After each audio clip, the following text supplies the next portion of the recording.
Vítam vás pri krátkych mimoriadnych zahraničných televíznych novinách. Začiatkom októbra vypukol v rakúskej reštaurácii vo Viedni požiar.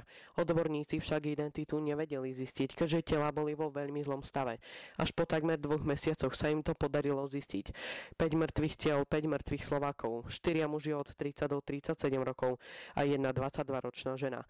Požiar mala spôsobiť pec, no Slováci však nič netušili. Boli pod vplyvom návykových látok.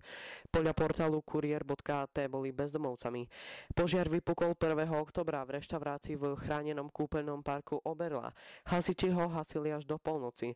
Obete sa identifikovali na základe daktyloskopie a DNA. Viac informácií vám prinesieme v ďalších spravodajských blokoch. Dovidenia.